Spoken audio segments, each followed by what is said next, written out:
Dogmática, entonces, es la reconstrucción del derecho positivo vigente sobre bases científicas, como decía mi antiguo y recordado profesor don Luis Jiménez de Azúa. Tengo la convicción absoluta que cualquier persona que se dedique al derecho penal, sea en el proceso, fiscal, defensor, juez, o sea, investigador puro o docente, tiene que hacer dogmática, partiendo de lo que dice la ley penal. Lo que también me parece oportuno consignar es que en materia penal la dogmática se traduce fundamentalmente en lo que se llama teoría del delito. Teoría del delito es una expresión que luego voy a desarrollar y que tiene orígenes históricos que voy a mencionar también.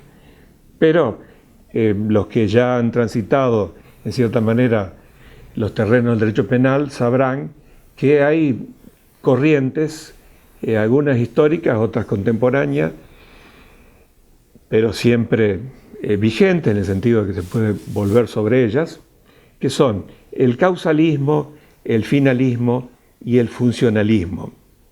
Y en base a todas estas estructuras se elabora de distinta manera la teoría del delito, con 4 elementos básicos que son la conducta, la tipicidad, la antijuricidad y la culpabilidad.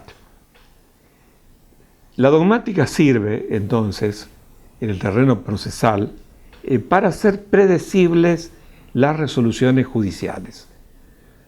Lo que quiere decir que el litigante, en su caso el fiscal o el defensor, tienen que saber cuál es la postura que tiene el tribunal respecto de estos temas vinculados a la teoría del delito. Quizás cuando llegue el momento del juicio oral, del juicio por jurado, vaya a haber un cambio significativo en esto, porque obviamente el jurado va a estar integrado por gente del pueblo, y la gente del pueblo no tiene necesariamente que saber qué dice la teoría del delito. Pero cuando el juez, luego del veredicto del jurado que diga culpable o inocente, el juez sí tiene que manejar la teoría del delito para fijar en su caso correctamente la pena. Otra disciplina es la política criminal. La política criminal, como su nombre indica, es política. Y la política es el arte y ciencia de gobernar. En materia de hechos penales, también el Estado tiene que tener una postura política.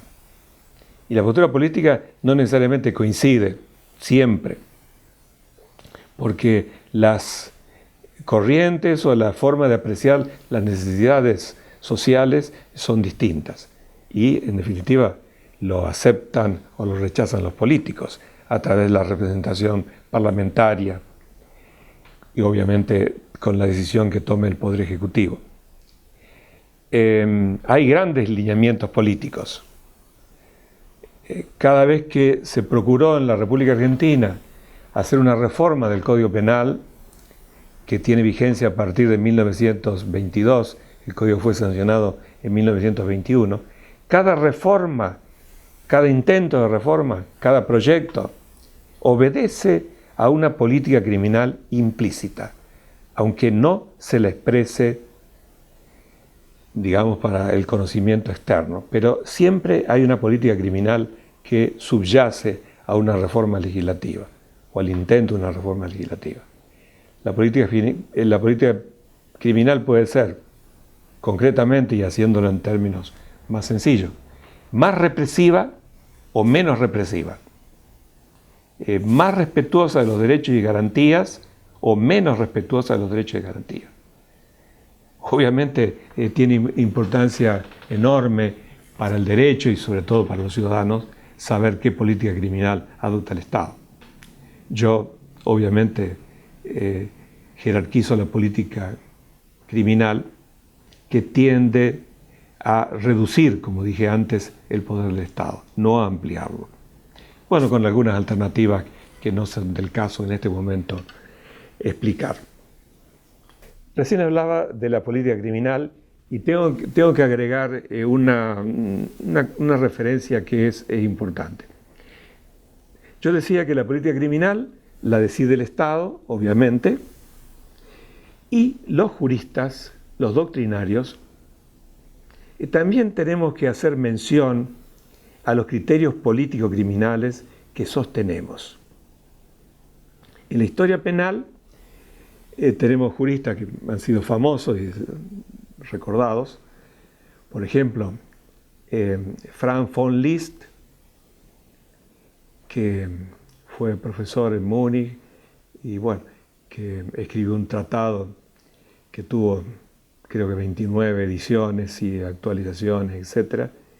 Y que incorporó a su obra, a su pensamiento, nociones no solamente dogmáticas a partir de la ley penal, sino nociones de política criminal.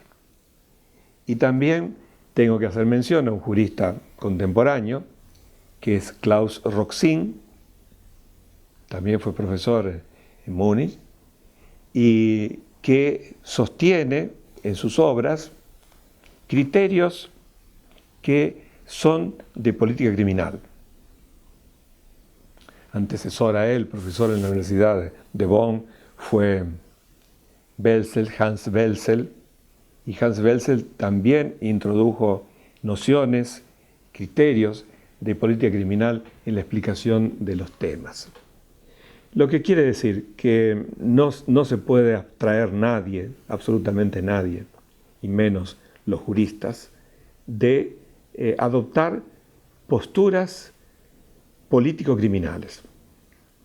Voy a hacer una breve mención a la criminología. La criminología es una ciencia de otro carácter. O sea, la criminología no tiene como método de estudio la ley, como objeto de estudio la ley, sino que tiene como objeto de estudio el fenómeno criminal. O sea, tal cual aparece el fenómeno criminal, ya sea individualmente, tal cual aparece en el individuo que comete un delito, o cómo aparece en las sociedades. Y bueno, también hay una referencia histórica a esto, porque los que transitan la materia penal recordarán que hubo un médico, César Lombroso, que tuvo la idea primera, por lo menos así lo expuso, de analizar las características físicas incluso, y por supuesto psicológicas, del hombre delincuente. Entonces los estudios de esa índole los fijamos como fecha inicial en aquella época en que los emprendió Lombroso. Pero también corresponde agregar que esa escuela de la criminología italiana de aquel entonces tuvo otro líder, que fue Enrique Ferri, al cual también mencioné hace un rato, que le dio el enfoque social a la criminología, o sea, hizo concretamente sociología criminal. La criminología ha tenido un desarrollo enorme. En países como por ejemplo Estados Unidos, sin duda la criminología es una disciplina que tiene un alcance que en su momento era insospechado. Pero incluso en los países latinoamericanos, por lo menos en algunos países latinoamericanos, la criminología tiene también una aplicación que, a mi juicio, bueno, en la forma en que yo fui transitando este terreno penal, parecía insospechado. Porque se puede analizar el crimen de distinta óptica y ahí aparecen las disciplinas auxiliares, como son la medicina, la psicología, las disciplinas vinculadas al análisis del comportamiento humano en general. Esta La criminología obviamente es una disciplina que funciona de forma paralela al derecho penal porque el objeto es distinto. Pero al sistema penal en sí, o sea, no solamente al derecho penal, al derecho procesal penal, a la forma de actuación de los organismos públicos, ya sean tribunales, policía, lo que fuera, a esas disciplinas, a esas actividades, la criminología le presta un aporte sumamente importante.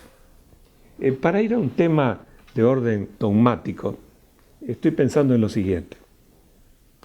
En el artículo 41 del Código Penal, en la redacción actual, en la ley vigente hoy, en el 2014, fines de mayo de 2014, en el Código Penal vigente hay una disposición del artículo 41 que dice que cuando el juez tiene que fijar la pena, que es divisible en razón del tiempo de la cantidad, tiene que, entre otras pautas, tomar en cuenta los motivos que determinaron al hombre a delinquir. Y bueno, en el análisis de los motivos que determinaron al hombre a delinquir, las disciplinas auxiliares y las disciplinas vinculadas a la criminología tienen un aporte fundamental que hacer. En cuanto a la última parte del sumario que me propuse desarrollar en este tramo, el título es Influencia de las construcciones, influencia de todas estas ideas en las construcciones conceptuales modernas. Y tengo que trasladarlo a dos temas puntuales que son el análisis de la culpabilidad. Yo recién dije que en la teoría del delito los elementos o categorías son la conducta o acción, la tipicidad, la antijuricidad y la culpabilidad. En el examen de la culpabilidad tiene una incidencia fundamental la averiguación de por qué, cuáles son los motivos. Obsérvese que la palabra motivos viene de la familia de móvil, o sea, motor, móvil, o sea, ¿qué es lo que movió al hombre a realizar una conducta de este orden? Entonces, allí tiene suma importancia el conocer cuáles son los desarrollos que ha tenido tanto la criminología como qué idea política criminal se sigue. Y además quiero terminar con una reflexión. Yo mencioné también a Klaus Roxin hace un rato, y Klaus Roxin en sus obras tiene un concepto que brevemente expuesto es el siguiente. Habla de la necesidad de la pena. Yo creo que esta idea de Roxin hay que rescatarla y hay que desarrollarla, porque si bien vamos a ver que la dogmática construye estructuras, acción, tipicidad, antijuricidad, culpabilidad, etcétera, en base a lo que dice la ley, pero cuando termina el análisis de un caso, ya sea en cuanto a los elementos de prueba procesales, en cuanto a las disposiciones de la ley de fondo, lo que tiene que hacer quien va a decidir el caso es saber si hay necesidad o no de aplicar pena. Esto es muy importante. Alguna doctrina contemporánea lo está aceptando y algunos proyectos de reforma del Código Penal argentino lo están aceptando. Porque puede haber casos en que el individuo haya realizado una acción típica antijurídica que sea culpable y sin embargo no hay necesidad de aplicarle pena. No quiero desarrollar puntualmente esto porque va a ser materia de otras reflexiones, pero está muy vinculado al valor justicia, porque si no hay necesidad de aplicar pena sería injusto.